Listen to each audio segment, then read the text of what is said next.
Spicy egg masala ಮಾಡುವುದು ಹೇಗೆ ಅಂತ ನೋಡೋಣ ಬನ್ನಿ. ನೋಡೋದಕ್ಕೆ ಮೊದಲು ಪ್ಲೀಸ್ ಸಬ್ಸ್ಕ್ರೈಬ್ ಆಗದೆ ನೋಡ್ತಾ ಇದ್ದರೆ ಸಬ್ಸ್ಕ್ರೈಬ್ ಮಾಡ್ಕೊಳ್ಳಿ ಫ್ರೆಂಡ್ಸ್. ಹೊಸದಾಗಿ ನೋಡ್ತಾ ಇದ್ದರೆ ಹಾಗೆ ಸಬ್ಸ್ಕ್ರೈಬ್ ಮಾಡ್ಕೊಳ್ಳಿ ಪ್ಲೀಸ್. ಇವಾಗ ಎಗ್ಗು ನಿಮಗೆ ಎಷ್ಟು ಬೇಕೋ ಅಷ್ಟು ಎಗ್ ತೆಗೆದುಕೊಳ್ಳಿ. 2 ಅಂದರೆ 2 ಅಥವಾ 4 ಅಂದರೆ 4 ಎಗ್ಗನ್ನು ಚೆನ್ನಾಗಿ ವಾಶ್ ಮಾಡಿ 10 ನಿಮಿಷ ಕುದಿಯಲು ಬಿಡಿ. ಇವಾಗ ಮಿಕ್ಸಿ ಜಾರಿಗೆ ಮಸಾಲೆಗೆ 1 ರಿಂದ 2 ಹಸಿಮೆಣಸಿಕಾಯನ್ನು ಹಾಕಿ 1 ಇಂಚು ಶುಂಠಿ 4 ಬೆಳ್ಳುಳ್ಳಿಗಳನ್ನು ಹಾಕಬೇಕು. ಹಾಗೆ ಸ್ವಲ್ಪ ಒಂದು ಅರ್ಧ ಕೈ ಮುಷ್ಟಿಯಷ್ಟು ಕೊತ್ತಂಬರಿ ಸೊಪ್ಪನ್ನು ಚೆನ್ನಾಗಿ ವಾಶ್ ಮಾಡಿ ಇದನ್ನು ಕೂಡ ನೈಸಾಗಿ ಕಟ್ ಮಾಡಿ ಮಿಕ್ಸಿ ಜಾರಿಗೆ ಹಾಕಿಕೊಂಡು ನುಣ್ಣಗೆ ರುಬ್ಬಿಟ್ಟುಕೊಳ್ಳಬೇಕು. ನೋಡಿ ಈ ಥರದಲ್ಲಿ ರುಬ್ಬಿಟ್ಟುಕೊಳ್ಳಿ. ಹಾಗೆ 2 ಟೊಮೆಟೊ ಇದನ್ನು ಚೆನ್ನಾಗಿ ವಾಶ್ ಮಾಡಿಕೊಳ್ಳಿ. ಇದನ್ನು ಕೂಡ ನೈಸಾಗಿ ಕಟ್ ಮಾಡಿ ಇದು ಕೂಡ ಟೊಮೆಟೊವನ್ನು ಮಿಕ್ಸಿ ಜಾರಿಗೆ ಹಾಕಿ ನೈಸಾಗಿ ಪೇಸ್ಟ್ ಆಗಬೇಕು. ಹೀಗೆ ಪೇಸ್ಟ್ ಮಾಡಿ ಎತ್ತಿಟ್ಟುಕೊಳ್ಳಬೇಕು. ಇದಕ್ಕೆ ಏನೇನು ಮಸಾಲ ಬೇಕಂತ ನೋಡೋಣ ಬನ್ನಿ. 1 ಟೇಬಲ್ ಸ್ಪೂನ್ ಜೀರಿಗೆ, 2 ಬಿರಿಯಾನಿ ಎಲೆ, ಬೇ ಲೀಫ್, 1 ಇಂಚು ದಾಲ್ಚಿನ್ನಿಯನ್ನು ಹಾಕಿ, 1 ಟೇಬಲ್ ಸ್ಪೂನ್ ಧನಿಯಾ ಪೌಡ್ರ್ ಹಾಗೂ 1/2 table spoon pepper powder, 1/2 table spoon chaat masala ಹಾಗೂ ಸ್ವಲ್ಪ ಗರಂ ಮಸಾಲ ನಿಮ್ಗೆ ಬೇಕಂದ್ರೆ ಹಾಕಿಕೊಳ್ಳಿ. 2 ಈರುಳ್ಳಿಯನ್ನು ನೈಸಾಗಿ ಕಟ್ ಮಾಡಿ ಇಟ್ಟುಕೊಳ್ಳಬೇಕು. ಕಡಾಯಿಯನ್ನು ಗ್ಯಾಸ್ ಮೇಲೆ ಇಟ್ಟು ಟೇಬಲ್ ಸ್ಪೂನ್ ಎಣ್ಣೆಯನ್ನು ಹಾಕಿ ಇದಕ್ಕೆ ದಾಲ್ಚಿನ್ನಿಯನ್ನು ಹಾಕಿ ಹಾಗೆ ಜೀರಿಗೆ 1 ಟೇಬಲ್ ಸ್ಪೂನ್, 3 ಬೇ ಲೀಫ್ ಹಾಕಿ ಇದು ಚೆನ್ನಾಗಿ ಫ್ರೈ ಆದಮೇಲೆ ಈರುಳ್ಳಿಯನ್ನು ಹಾಕಿಕೊಂಡು ಹಾಗೆ ಇದು ಕಂದು ಬಣ್ಣ ಬರುವ ತನಕ ಚೆನ್ನಾಗಿ ಫ್ರೈ ಮಾಡಬೇಕು. ನೋಡಿ ಈ ಥರದಲ್ಲಿ ಫ್ರೈ ಮಾಡಿ.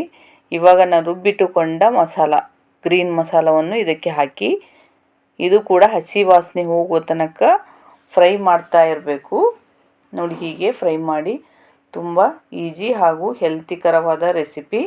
ನೀವು ಕೂಡ ಒಂದ್ಸರಿ ಟ್ರೈ ಮಾಡ್ಕೊಳ್ಳಿ. ಇದು ನೋಡಿ ಸ್ವಲ್ಪ ಗೋಲ್ಡನ್ ಬ್ರೌನ್ ಬರಬೇಕು. ಹಾಗೆ ಫ್ರೈ ಮಾಡಿದ ಮೇಲೆ ಇವಾಗ ಟೊಮೆಟೊ ಪೇಸ್ಟ್ ಇದು ಕೂಡ ಹಾಕಿ ಇದೂ ಕೂಡ ಹಸಿ ವಾಸನೆ ಹೋಗಬೇಕು. ಹಾಗೆ ಒಂದು 2-3 ನಿಮಿಷ ಆಗುತ್ತೆ.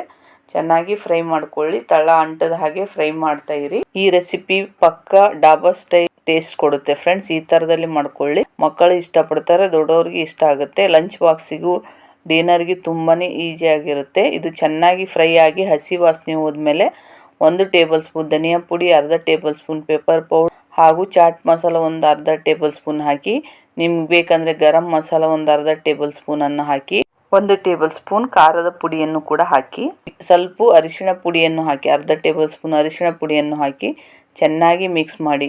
ನೋಡಿ ಈ ಥರದಲ್ಲಿ ಚೆನ್ನಾಗಿ ಮಿಕ್ಸ್ ಮಾಡಬೇಕು. ಅರ್ಧ ಗ್ಲಾಸು ನೀರನ್ನು ಹಾಕಿ ಮಸಾಲವನ್ನು ಕುದಿಯಲು ಬಿಡಬೇಕು. ಅರ್ಧ ಗ್ಲಾಸ್ ಹಾಕಿ ನಿಮಗೆ ಜಾಸ್ತಿ ಗಟ್ಟಿ ಅನಿಸಿದರೆ ಇನ್ನೊಂದು ಸ್ವಲ್ಪ ಹಾಕ್ಕೊಳ್ಳೋಕೆ ಬರುತ್ತೆ. ರುಚಿಗೆ ತಕ್ಕಷ್ಟು ಉಪ್ಪನ್ನು ಹಾಕಿ ಚೆನ್ನಾಗಿ ಮಿಕ್ಸ್ ಮಾಡಬೇಕು. ನೋಡಿ ಈ ಥರದಲ್ಲಿ ಹಾಗೆ ಚೆನ್ನಾಗಿ ಮಿಕ್ಸ್ ಮಾಡಿ. ಜಾಸ್ತಿ ಗಟ್ಟಿ ಅನಿಸಿದರೆ ಸ್ವಲ್ಪ ನೀರು ಹಾಕ್ಕೊಳ್ಳಿ. ಆಮೇಲೆ ಹಾಗೆ ಮಿಕ್ಸ್ ಮಾಡ್ತಾ ಇರಿ. ಚೆನ್ನಾಗಿ ತಳ ಅಂಟದ ಹಾಗೆ ಮಿಕ್ಸ್ ಮಾಡಬೇಕು. ನೀವು ಮೊಸರು ಇಷ್ಟಪಡಲ್ಲ ಅಂದರೆ ಹಾಗೆ ಕೂಡ ಮಾಡ್ಕೊಳ್ಳಿ, ಚೆನ್ನಾಗಿರುತ್ತೆ. 3 ಟೇಬಲ್ ಸ್ಪೂನ್ ಮೊಸರನ್ನು ಹಾಕಿ ಕರ್ಡನ್ನು ಹಾಕಿ ಚೆನ್ನಾಗಿ ಮಿಕ್ಸ್ ಮಾಡಬೇಕು. ಕರ್ಡ್ ಚೆನ್ನಾಗಿ ಮಿಕ್ಸ್ ಆದ್ರೆ ಟೇಸ್ಟ್ ಬರೋದು. 1 ನಿಮಿಷ ಚೆನ್ನಾಗಿ ಹಾಗೆ ಕೈಲಿಂದ ಚೆನ್ನಾಗಿ ಮಿಕ್ಸ್ ಮಾಡ್ತಾ ಇರಿ. ನೋಡಿ ಈ ಥರದಲ್ಲಿ ಮಿಕ್ಸ್ ಮಾಡಬೇಕು. ಇದಕ್ಕೆ ಚೆನ್ನಾಗಿ ಕುದಿಯುವಾಗ ಕೊತ್ತಂಬರಿ ಸೊಪ್ಪು ನಿಮ್ಗೆ ಎಷ್ಟು ಬೇಕೋ ಅಷ್ಟು ಕೊತ್ತಂಬರಿ ಸೊಪ್ಪನ್ನು ಹಾಕಿ 1 ನಿಮಿಷ ಕುದಿಸ್ಬೇಕು. ಚೆನ್ನಾಗಿರುತ್ತೆ. ಸ್ವಲ್ಪ ಅದು ಹಸಿ ವಾಸನೆ ಹೋಗ್ಬೇಕು, ಅದು ಚೆನ್ನಾಗಿರುತ್ತೆ. ಇವಾಗ 1 ಮೊಟ್ಟೆಯನ್ನು ಸಿಪ್ಪೆ ತೆಗೆದಿಟ್ಟುಕೊಳ್ಳಿ. ಮೇಲಿನ ಸಿಪ್ಪೆಯನ್ನು ಕುದ್ದಿರುತ್ತೆ, ಸಿಪ್ಪೆಯನ್ನು ತೆಗೆದಿಟ್ಟುಕೊಳ್ಳಬೇಕು. ಹಾಗೆ ಒಂದು ಕಡಾಯಿಯನ್ನಿಟ್ಟು ಒಂದು ಅರ್ಧ ಟೇಬಲ್ ಸ್ಪೂನ್ ಎಣ್ಣೆಯನ್ನು ಹಾಕಿ ಸ್ವಲ್ಪ ಅರಿಶಿಣ ಪುಡಿಯನ್ನು ಹಾಕಿ ಇವಾಗ ಎಗ್ಗನ್ನು ಹಾಕಬೇಕು. ಒಂದು ಸ್ವಲ್ಪ ಹೋಲ್ ಮಾಡ್ಕೊಳ್ಳಿ. ಲೈಟಾಗಿ ಸ್ಪೂನಿಂದ ಮಾಡ್ಕೊಳ್ಳಿ, ಚೆನ್ನಾಗಿರುತ್ತೆ. ಇದನ್ನು ಸ್ವಲ್ಪ ಫ್ರೈ ಮಾಡಿ 1 ಸೆಕೆಂಡ್ ಫ್ರೈ ಮಾಡಿದರೆ ಸಾಕು. ಚೆನ್ನಾಗಿ ಕಡಾಯಿ ಚೆನ್ನಾಗಿ ಬಿಸಿ ಆದರೆ 1 ಸೆಕೆಂಡಲ್ಲಿ ಚೆನ್ನಾಗಿ ಫ್ರೈ ಆಗುತ್ತೆ. ಇದನ್ನು ನಿಮಗೆ ಯಾವ ಆಕಾರ ಬೇಕೋ ಆ ಆಕಾರದಲ್ಲಿ ಕಟ್ ಮಾಡಿ ಇಟ್ಟುಕೊಳ್ಳಿ. ಇವಾಗ ಕುದ್ದು ಗ್ರೇವಿ ಆಗಿದೆಯಲ್ಲ, ಅದಕ್ಕೆ ಇವಾಗ ನಾವೇನು ಮಾಡಬೇಕಂದ್ರೆ ಕಟ್ ಮಾಡಿಟ್ಟುಕೊಂಡ ಎಗ್ಗನ್ನು ಇದಕ್ಕೆ ಹಾಕಬೇಕು ಫ್ರೆಂಡ್ಸ್. ತುಂಬಾ ಚೆನ್ನಾಗಿರುತ್ತೆ. ಟೇಸ್ಟ್ ಕೂಡ ಚೆನ್ನಾಗಿರುತ್ತೆ. ನೋಡಿ ಈ ಥರದಲ್ಲಿ ಹಾಕ್ಕೊಳ್ಳಿ. ಹಾಗೆ ಕೂಡ ನೀವು ಗ್ರೇವಿ ಮಿಕ್ಸ್ ಮಾಡೋದೆ ಹಾಗೆ ಗ್ರೇವಿ ಜೊತೆ ತಿನ್ಬೋದು. ಗ್ರೇವಿ ಅಥವಾ ಮಿಕ್ಸ್ ಮಾಡಿ ನೋಡಿ ಈ ಥರದಲ್ಲಿ ಮಿಕ್ಸ್ ಮಾಡ್ಕೋಬೇಕು.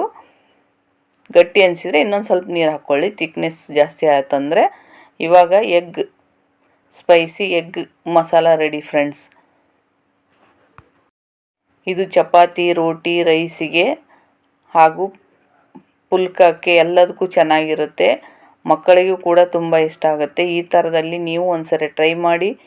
ಬೆಲ್ ಐಕಾನ್ ಒತ್ತಿದರೆ ನೋಟಿಫಿಕೇಷನ್ ಫಸ್ಟ್ ನಿಮಗೆ ಬರುತ್ತೆ ಫ್ರೆಂಡ್ಸ್. ಹಾಗೆ ನಿಮ್ಮ ಫ್ರೆಂಡ್ಸ್ಗೂ ಶೇರ್ ಮಾಡಿ. ಡೈಲಿ ಒಂದು ಎಗ್ಗನ್ನು ಕುದಿಸಿ ತಿನ್ನಿ, ತುಂಬಾ ಚೆನ್ನಾಗಿರುತ್ತೆ. ಹೆಲ್ತಿಗೂ ಚೆನ್ನಾಗಿ ಹಾಗೂ ವೇಟ್ ಲಾಸ್ಗೂ ಜೀರ್ಣಕ್ರಿಯೆಗೂ ಚೆನ್ನಾಗಿರುತ್ತೆ. ಇದರಲ್ಲಿ vitamin A, D, E, B12 ಇರುತ್ತೆ friends. Thank you to all friends.